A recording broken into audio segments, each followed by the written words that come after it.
Welcome to part 4 of my 2022 Crossing Newfoundland by ATV video series. This is the conclusion to our awesome Newfoundland adventure. In part 3, we drove from Badger to Deer Lake and Deer Lake to Corner Brook.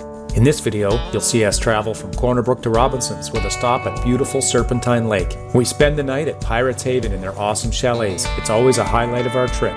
Then you'll see us travel from Robinson's to Basques, where we take the ferry back to Nova Scotia just after the hurricane, so the sea was a little rough. If you like these videos, please consider subscribing to the channel and clicking the like button. It helps me out with YouTube. The view from my hotel window first thing in the morning had me optimistic about the day's weather. After eating breakfast, we stopped at the gas station, topped up, and bought trail snacks and water for the day. We also stopped at Tim Hortons for coffee before hitting the trail. After that, we took the authorized roads for ATVs to the west end of town to get back on the rail bed.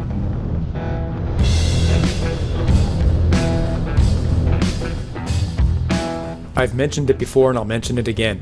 Being able to ride the city streets in Corner Brook is incredibly convenient when planning this trip. Not only that, but we make Corner Brook a destination now on these trips, which we couldn't really do before. So not is it only beneficial to us, it's helpful to local business owners who are seeing more ATV tourists. Thank you, Corner Brook, and thanks to all the other municipalities in Newfoundland allowing ATVs on paved roads like Basques, Stephenville, Deer Lake, Pasadena, Massey Drive, and Gander. The rail bed cuts through the middle of Clarenville, which makes it very easy to access gas stations and other amenities there, and they've created several trail systems that also help ATV tourists as well. In my opinion, Newfoundland is the best destination for ATV adventure touring in Canada. This guy ran off the road when he's on. We often stop on the trail like this about every half an hour or so just to get out and stretch our legs, unless we're in a rush to get someplace, and then we'll just keep going straight until we need to get there. I was beginning to wonder when our old friend Trail Dust was going to rear his head. We're on our way into Serpentine Lake now, which isn't too far away, but it's dry, so yeah, it's dusty. But that's fine. We're all prepared for it. We have face masks and closed helmets. This map will show you Serpentine Lake in relation to Corner Brook. This is totally optional. You don't have to do this. This goes off the main rail bed. It's roughly 23 kilometers in and then back out again to the rail bed. That's about 15 miles each way, and it's totally worth it if the weather is nice. If it's raining, you might not want to come in and see it, but if you go, it's going to take about 3 hours because it's about an hour in, an hour out, and then you're probably going to spend at least an hour there as well. I mean, just look at some of these mountains, and you can see why you'd want to spend some time there.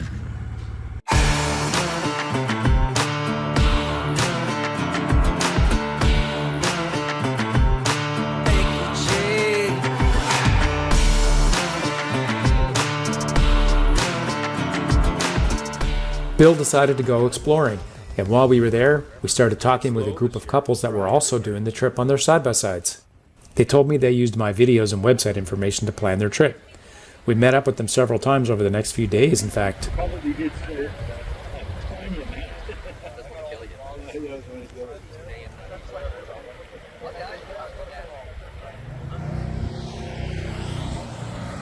And we have someone else going off to explore, and why not? It's such a beautiful spot, you might as well.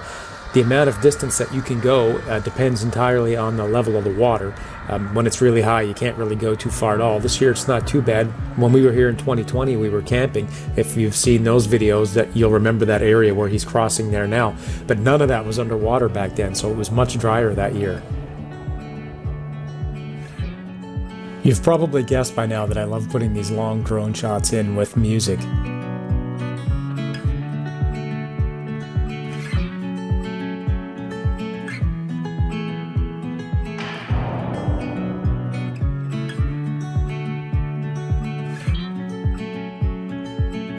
We've probably played around enough, and as much as we don't want to leave, we have to. Got to get back on that trail and start heading towards Robinson's because we still have quite a ways to go.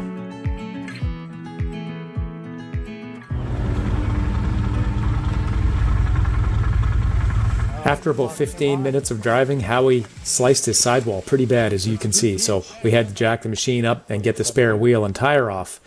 This is the first time I think that the Flat Ferry visited us on this trip. Need the other block?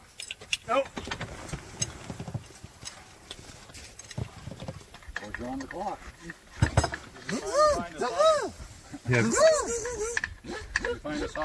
You'd almost think they've done this before. My arms are. Yeah.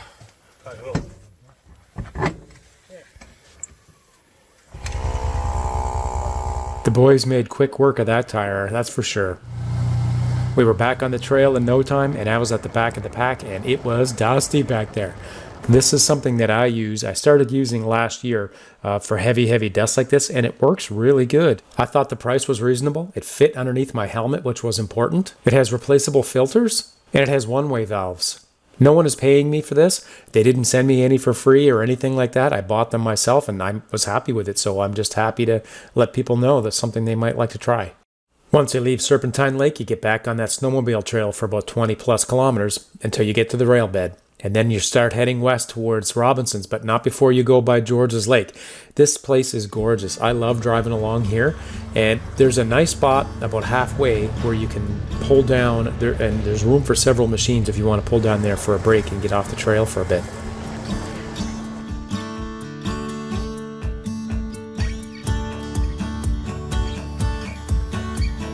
Bob and Evan couldn't wait to get into the water and get some of that trail dust off them.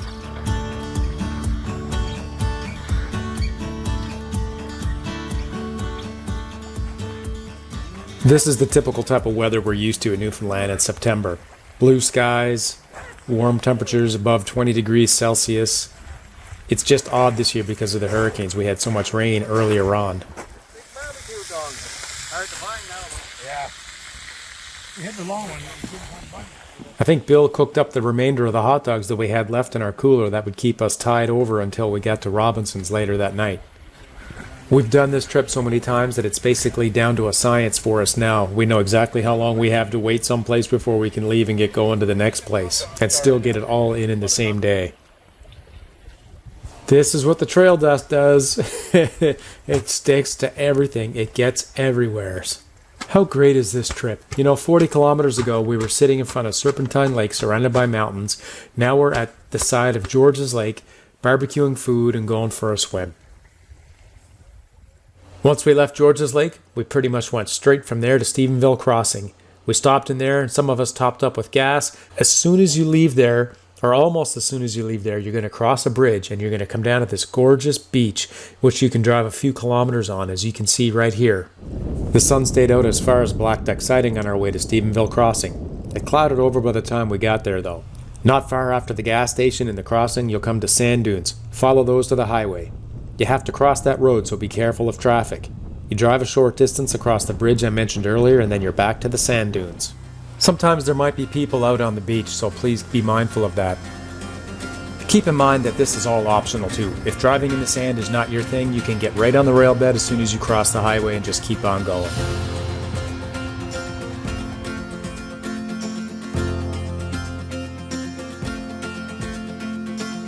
You can drive a long way on here if you want to, especially if the tide's out. But if it's in, you're going to be limited to how far you can go. But there's a lot of little side trails you can take that'll take you back up to the rail bed.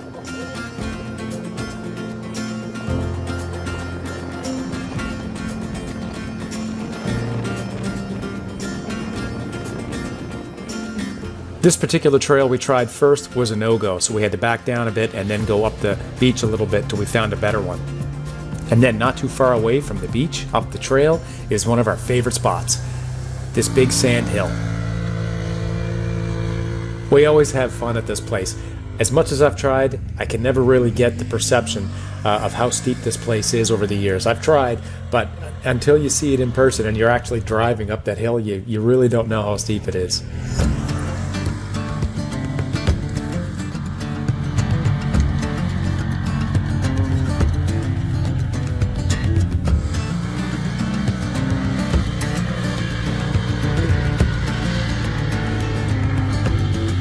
Howie was slowing down a little bit at the top, but it's because he was in two-wheel drive. He still made it just fine, though.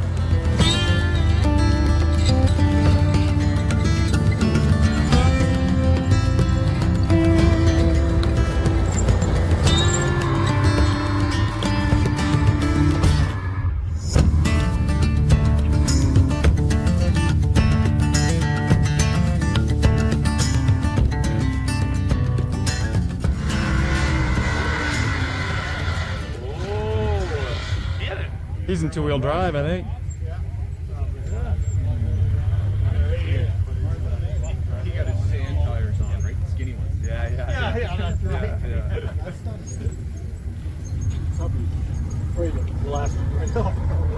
Those X3s are pretty impressive looking. They look like something that Batman would be driving around in. I didn't film myself this year going up, so this is a bit of footage I took from a few summers ago. This is a shot of Terrence doing it last year. He took the steepest way possible.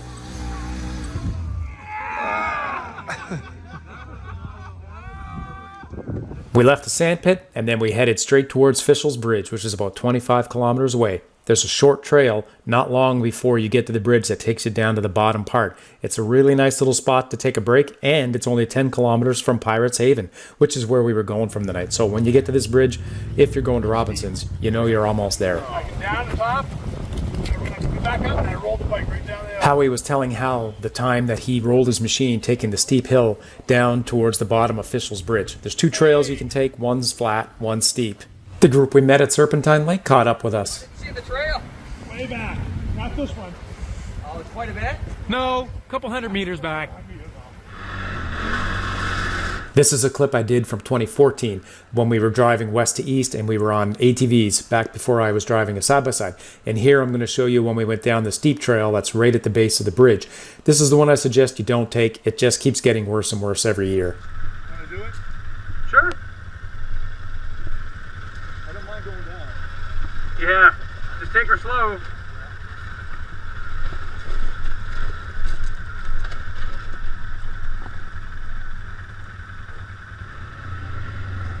Videos just don't do steep hills like this justice. You just can't tell. You don't get that perspective. Bob said he didn't mind going down that steep hill, but it bothered him when he was going back up. Back then, that other trail we take to get down there now didn't exist, so this was the only way to get down there.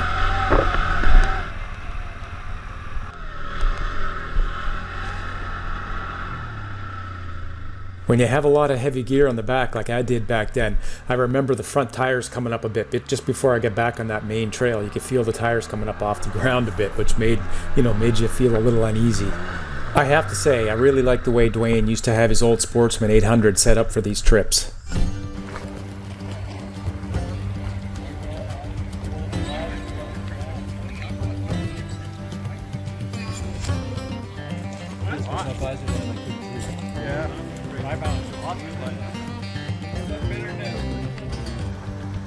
You found it! And the other group decided to backtrack a bit and get on the trail that took them down to where we were. Easy. We didn't stay much longer at Fischells, and we arrived at the cabins at Pirates Haven around 6:15. Those of you familiar with Pirates Haven will recognize that the view from the cabins has changed a bit. They lost most of the trees in front during a hurricane in late 2021. We couldn't have timed our arrival any better, as only a few minutes after we got there, the wind picked up and it started raining quite hard. Man, did we ever get here in time? Yeah. I believe it.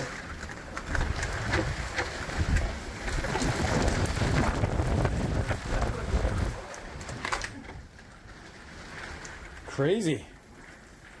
Those hurricanes were being a pain as far as the weather was concerned. This is what it normally looks like when we get to Pirates Haven in September, blue skies, and these are the inside of the cabins. There's 3 of these cabins. This is the smallest one on the inside. And Paul, the owner, and his friend built these cabins. I'm not sure what year they built them, like 10 years ago maybe or something like that, but they did all this by themselves, and they're beautiful spots. Pirates Haven is perfectly located for ATV trips. The cabins are only 600 meters off the main trailway, and the main building is another 600 meters past that. And there are currently 2 open concept buildings with heat pumps and AC. There's also the tower, or the cruise quarters, which has a bunk room that will sleep another 5. They also have hookups for travel trailers, so if you've got a toy hauler, you can set up a home base here and explore this area for days. They have many events in the summer and the fall, and they often have live music. The owners, Paul and Ruth, treat everybody like family. Even if you planned your own tour across the island like we always do, you can spend a day or 2 with Paul and Ruth on a private day tour, which we've done with them a few times over the years. They'll take you to a few of their favorite spots that you'd likely never find on your own. Not only will they take you to gorgeous spots, they'll have a trailside cook-up and feed you a traditional Newfoundland scoff. It's time and money well spent, trust me.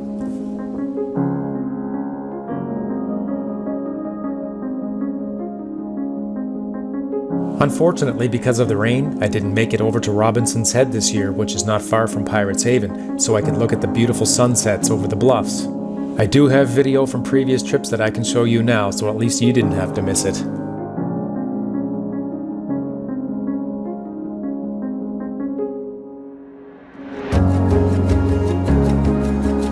Those cliffs are so high that I had to send my drone out almost a kilometer to turn it around to get that view.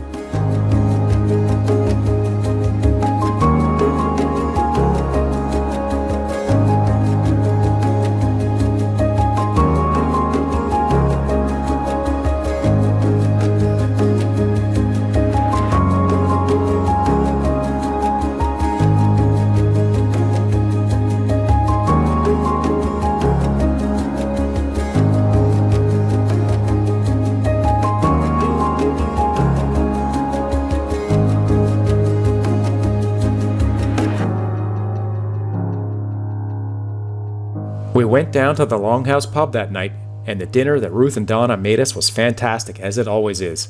Not only that, Ruth found out someone in the group had a birthday not long before our trip, and surprised us with a Black Forest birthday cake. It was absolutely delicious, and I was lucky to get this picture of it before it disappeared.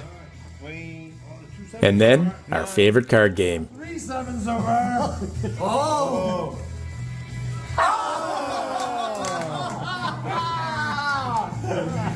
That was so close to being a triple. Day 9. Robinson's to Port aux Basques.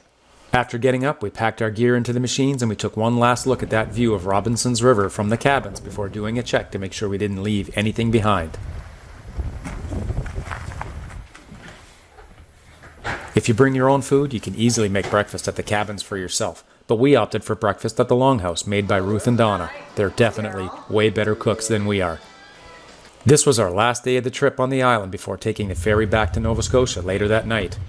It was an odd day weather-wise, as we seemed to get just about a little of everything, except snow. It's definitely too early for that yet.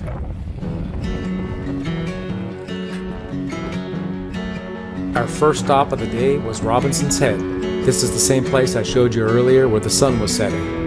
It's only a short distance from Pirates Haven that's well worth a trip in, whether you come here in the evening to see a sunset or in the morning like we did now. We got on the trailway and started heading towards Port aux Basques. You probably noticed there are a lot of old bridges on this trip. Thanks to the Trailway Association, most of them have been repaired and are in excellent condition. 20 years ago, when I first started doing these trips, you couldn't cross a lot of these bridges and you had to find another way around. This steel bridge was built in 2011 and it looks new today. Back in 2011, I did this trip with my brother-in-law and we came across this bridge when it was still a few days away from being finished. Lucky for us, we were able to cross the river below because it happened to be low that year. There are several tunnels like this that you have to drive under when you get to Newfoundland. So keep that in mind when you're packing your gear. I see a lot of guys putting roof racks on the top. For the most part, you're probably not going to have a problem because you can see that these tunnels are pretty big. But I have heard of guys having issues where they've had to stop and take some of their gear out to get through. So keep that in mind.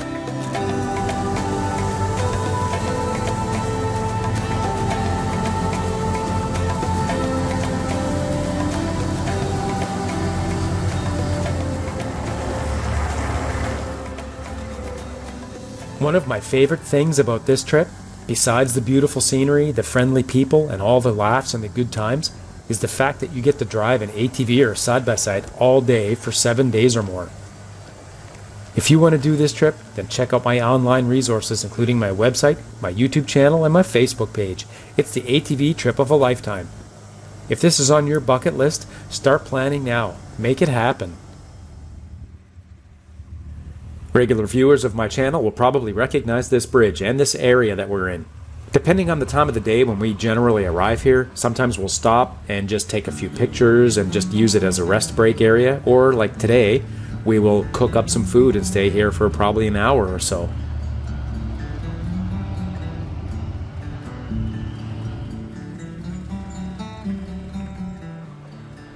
Just as everyone was parking their machines, the other group that we were talking to the day before arrived and they decided to take a break and join us as well.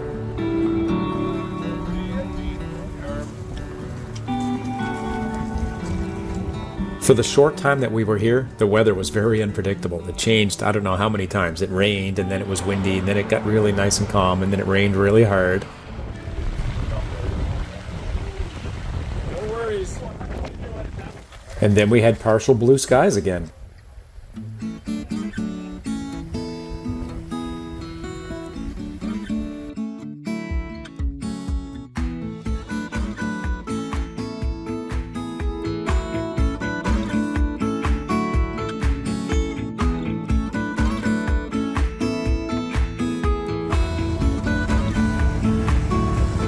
After lunch, we get back on the trail, and this time, instead of going straight ahead on the rail bed, we decided to take a detour up into the mountains.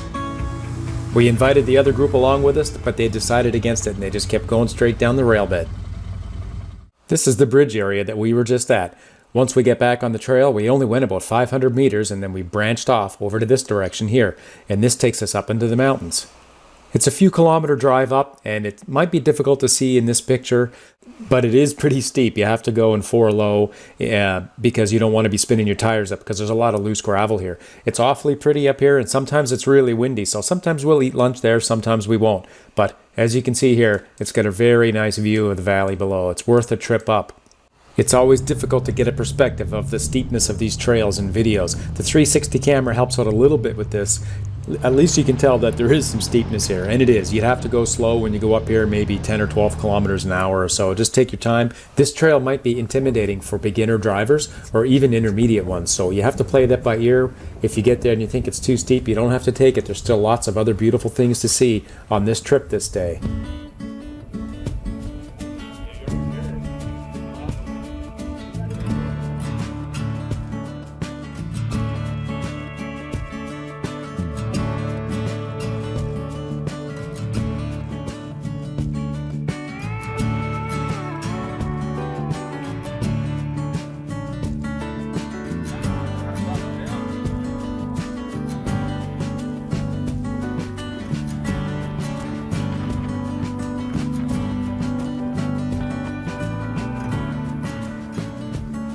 The view from up here is fantastic. The video might look nice, but it just doesn't do it justice. You really have to see it in person. And if you do this trip and you don't want to go up this trail because it's too steep, don't worry about it. There's lots of other beautiful places to see. The next place we're going is called Little Codroy Pond. It's only about 10 kilometers away from where we're at now, and that's about 6 miles.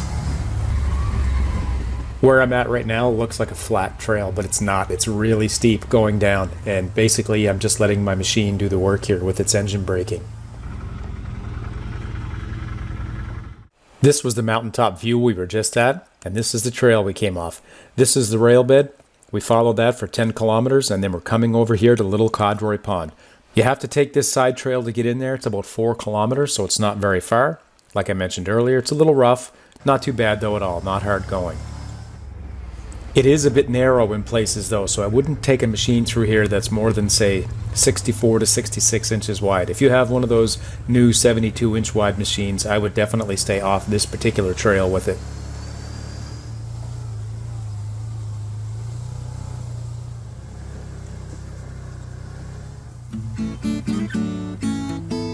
There's nothing quite like coming to the end of a rough trail and then having a view like this.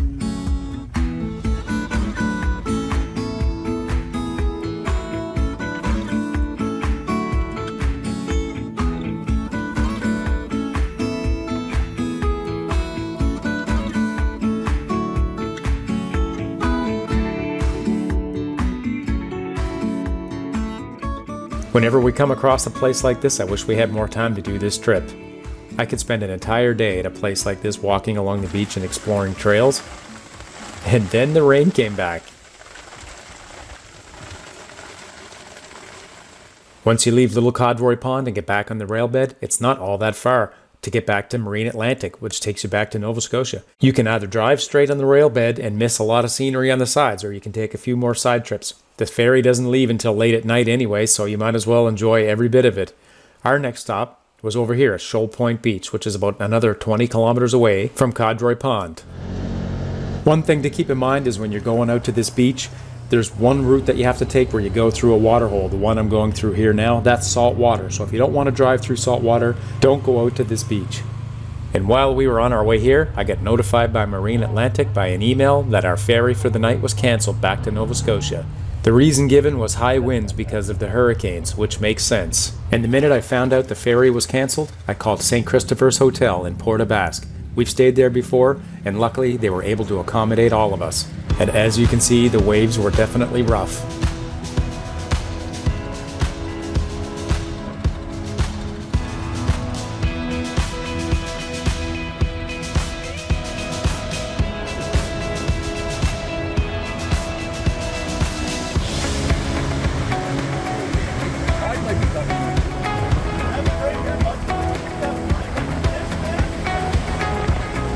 Put that on the Yamaha Facebook page.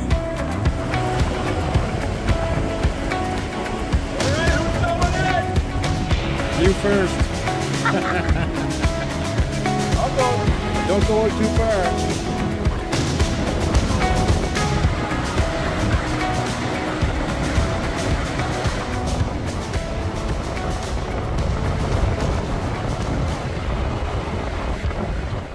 I know it's September and not December, but that is ocean water. That must be so cold.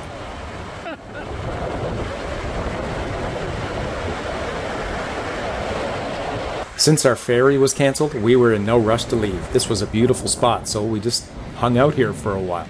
It's not far away at all from Port Basque right here, but there are still some other nice places to go.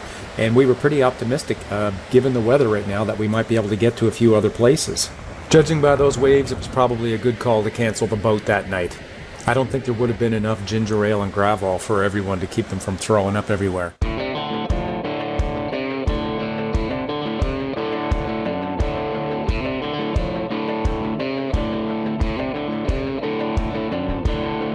Sometimes when you leave here, you can just head right down the beach, and then that way at the end of it, it brings you right back up to the rail bed.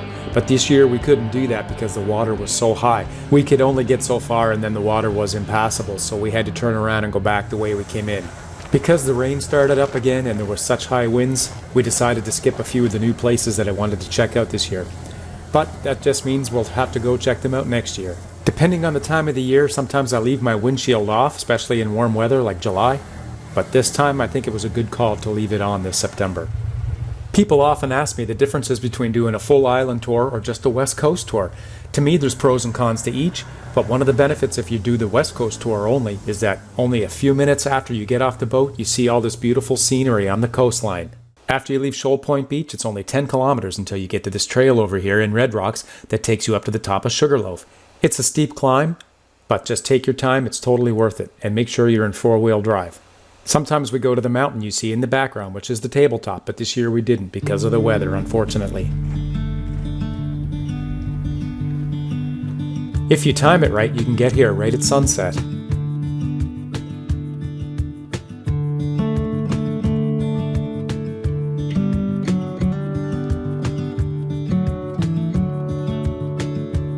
In case you're wondering what the view from the other side over on the Tabletop looks like on a clear day, this is it.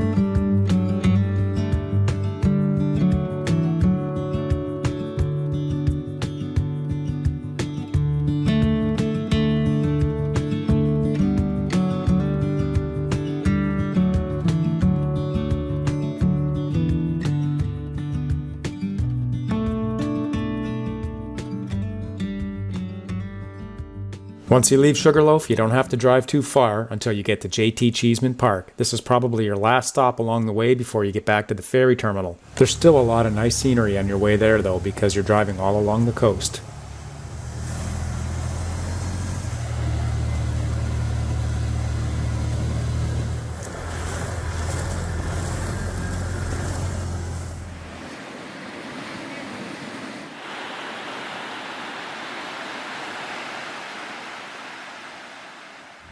Once we left there, it got so dark and rainy so fast that the camera barely picked anything up. So I'm showing you a couple of clips from a few years ago when it was nice and clear. When we ended the trail just before we get to Port Basque, when you see this orange train, depending on which direction you're going, it's either the start of the trail or the end of the trail.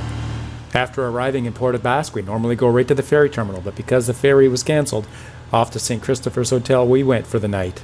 Once you get to the Railway Heritage Centre, you know you've gotten to Port Basque.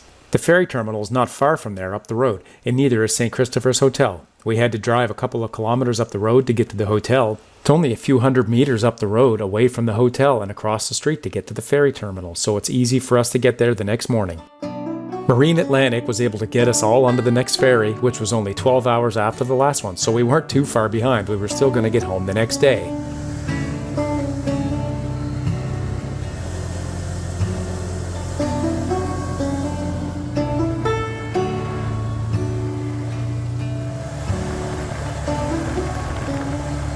And because of the ferry cancellation the day before, there was a lot of people waiting to get on the boat.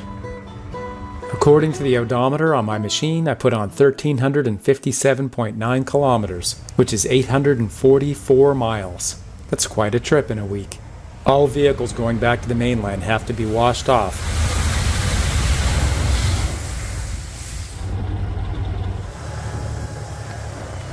I love driving a side-by-side or an ATV onto the ferry with all the cars. There's something strangely satisfying about it. It never gets old.